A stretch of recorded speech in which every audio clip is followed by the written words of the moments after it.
Well, good morning. My name is Mike Miosi. This is my wife Christina and my son Josiah. And we are here today to share with you our journey through Josiah's cancer and our interaction with Think Big. I will confess I have a teleprompter, my own personal teleprompter today. You can't have yours, but I can hold mine right now, okay? So we are here to share that story with you. Josiah, when he was 15 years old, was diagnosed with stage 3 lymphoma. And lymphoma is a type of cancer that attacks the immune system. So while we're here to talk to you about Think Big and that particular journey of ours, I've got another story to share first. A man was driving home from work one day when he noticed a Little League game in a baseball park near his home being played. So he decided that particular day he was going to stop and watch the boys play. So he got out of his car and sat down behind the bench in the first base line. And a player wandered near him and he asked, "Hey kid, what's the score?" "We're behind 14-0, said the kid with a smile. "Really?" said the man. "You don't look very discouraged." "Discouraged? Why would we be discouraged? We haven't even gotten up to bat yet." Our family crossed paths with Think Big when Josiah was just coming up to bat with cancer. We felt like we were behind 14-0 in the first inning. Think Big helped us to swing the bat. So here's our story. In the summer of 2015, Josiah began experiencing severe back pain, which soon migrated down into his legs. He literally couldn't stand up straight. He would walk around hunched over like this, like an old man, because it was too painful for him to stand up. Now, before this, he played volleyball. He was a normal teenager. I mean, he did what teenagers do, And now he's walking around in the middle of the summertime, hunched over like an old man. He would sit on our couch,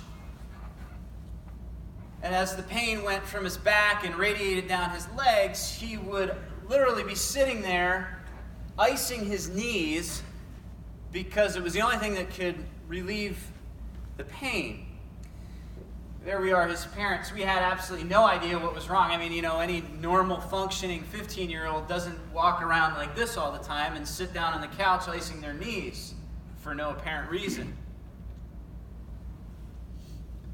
Took us several doctor's visits, chiropractic adjustments on his back, and physical therapy, but the pain only intensified.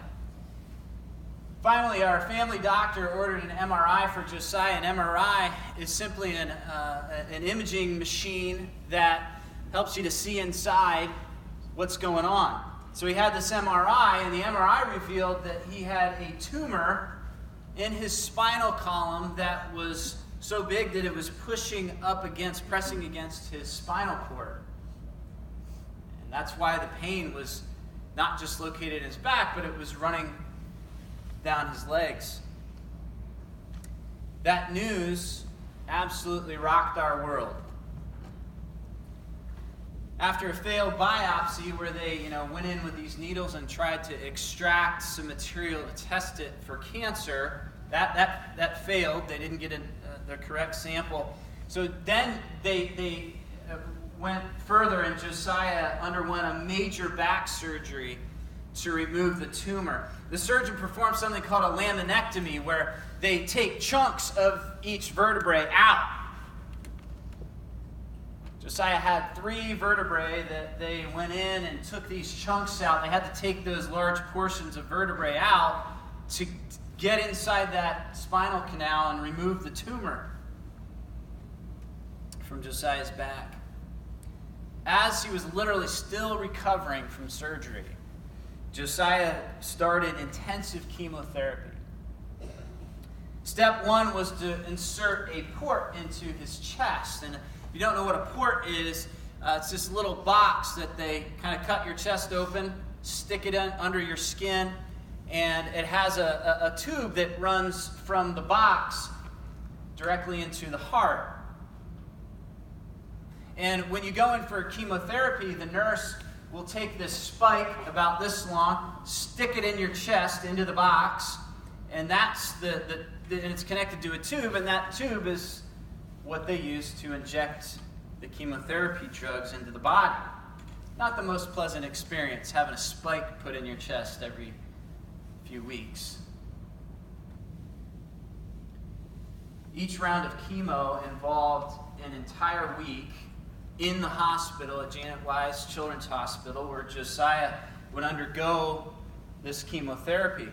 The problem with chemotherapy is this. It's great in killing cancer cells, but it also kills healthy cells and comes with all of these kind of horrific side effects.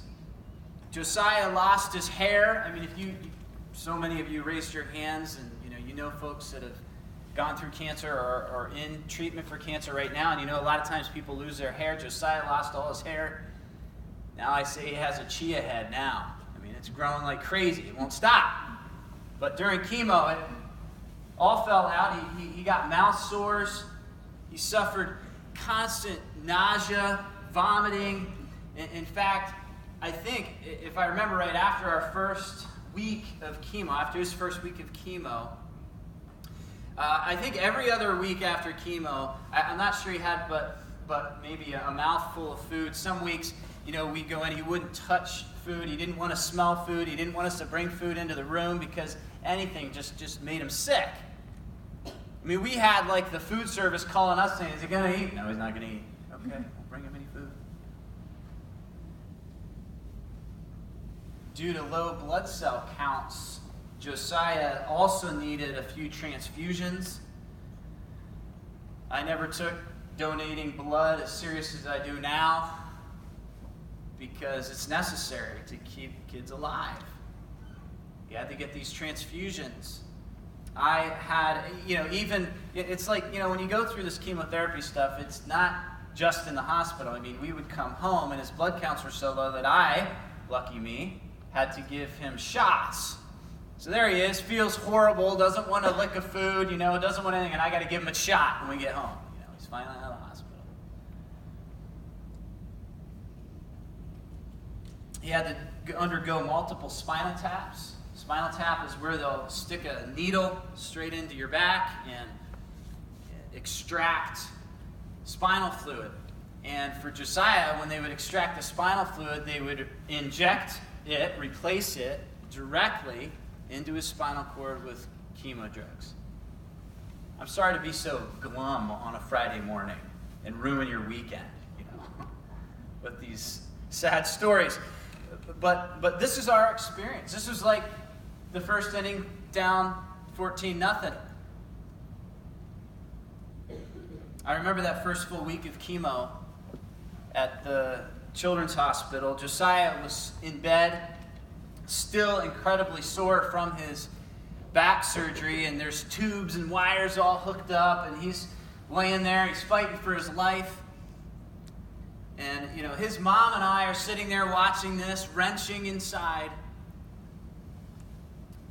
Josiah's battle was far, far worse. He was on the very front lines of battle, but, we battled too. His mom and I had all kinds of battlefronts that we had to face in that. Just watching him fight was like having, and I describe it like this often, it's like having your own flesh ripped from your bones. That's what it feels like. So happy weekend, kids. It's hard to keep him motivated.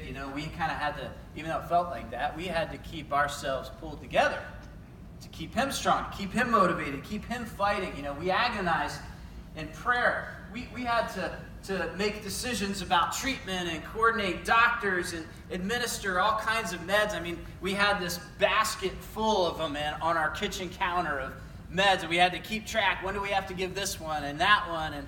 And what in the world does this do? I don't know. We have to have it now. No. Probably the most frustrating part was, at least for us, I mean, he's the one fighting, for his life, and he had the hardest battle. But one of the most frustrating ones for us as parents was battling insurance companies. You don't know much about insurance companies yet, but you will. We need them, but I want to tell you what, it's hard to battle them because they've got the money and they don't necessarily want to pay it.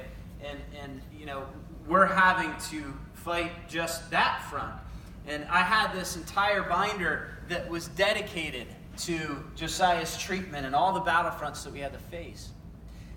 Beyond all those battles, we had 2 daughters as well, and they, and we had to make sure that they were going to make it through this. Both my wife and I took voluntary leaves from our jobs to handle this incredible burden. So on top of everything else, the question lingered, how in the world are we going to pay for all this?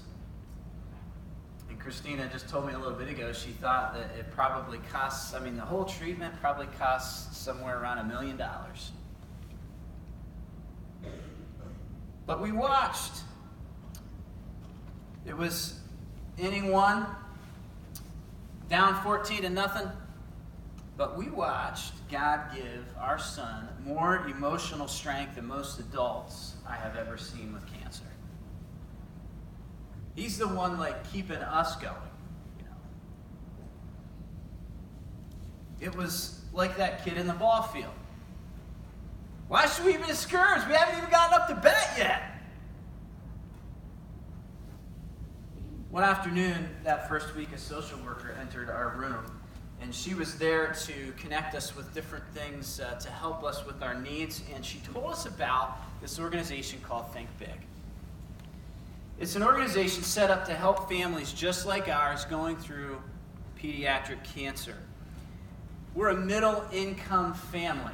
And kids, I don't know what, income level your family is, but I want to tell you what, if you're a middle-income family, you'll learn this too when you get out there in the world.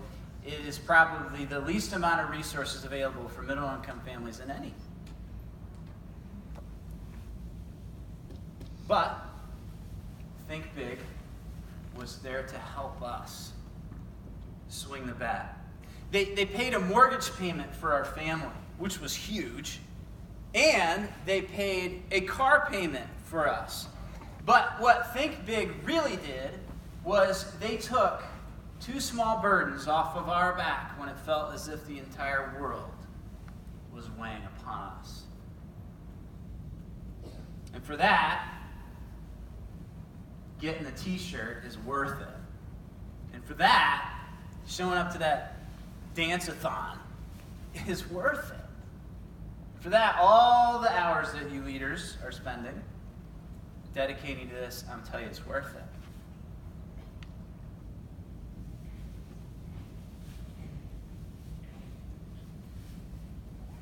Let me tell you something. Before our son was diagnosed with cancer, we knew about all kinds of different funding efforts that are out there. You hear about it all the time. But now, I notice every single time someone's wearing a t-shirt about it. Or you see on the back of a car, one of the ribbons hanging there. I notice them all. I noticed, when I probably never noticed this before, but we got this local pizza joint, right? Original Italian Pizza. You got one of those around here? Okay, you got it, right? I walk into Original Italian Pizza in the middle of Hughesville, and they got this bucket thing, or this thing you can stick a quarter in there. You know what it's for? Lymphoma. And I'm sitting there, I notice it now. And those organizations, they actually do make a difference. You might go to just have fun and dance around like a crazy man or girl. But I'll tell you, it actually makes a difference. To know the advancement that, some of these treatments have come along to where there's like a 90% success rate for pediatric cancer now, over the scope of all different pediatric cancers. Because people gave, because research could be done. I mean, organizations like Think Big actually make a difference for families just like us. They lift a burden. From what I've heard, this dance-a-thon you guys are doing at Mount Carmel has been the biggest Think Big fundraiser for 3 straight years. That is awesome. I praise God for it. And I want to thank Cassandra, all the people that you were listed up there, reading off all those names, taking all that time. I don't know how you remember everybody's years of commitment. That's an amazing mind you have. But I want to thank all you people. I want to thank you student leaders again. Okay, I just did it, but thank you again. Thank you, faculty, for allowing this to happen. I want to thank you, students, those of you who are probably up in that picture. Thank you for what you've done. If you're going to get involved in this, thank you. If you're not, get involved. And then thank you in advance. We are living proof that Think Big is actually having an impact. And I'm praying that, and I have prayed already, that this year's event will be the biggest fundraiser in the history of Think Big. So you need to act. I've already prayed for it. Here we go. Let's see it happen. Let's see it happen. To finish, I want to tell you that, this is Josiah. So Josiah, if you'd stand up.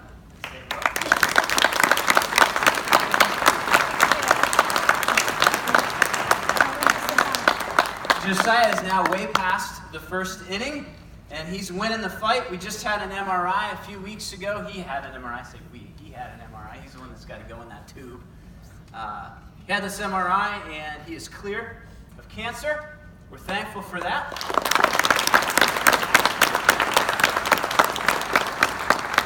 He's now 17 years old. He drives a car, has a job. He's a senior in high school. And ladies, he is single. I'll just say that. But I'm sorry. Josiah has already organized actually fundraising efforts of his own since he has finished treatment. He held a video game marathon for the Children's Miracle Network and raised the single most amount of money for that particular organization in our entire region. And that was awesome. Josiah is looking to go to college for economics and entrepreneurship. Saturday, he has SATs. My point is this: he is winning. He's winning because of his faith in God. He's winning because of all the support that he's been given through this fight. He's winning because organizations like Think Big helped us swing the bat when we were down 14-0 in the first inning. So thank you so much for this opportunity to share. Thank you for what you guys have done and are doing. Sandra, thank you.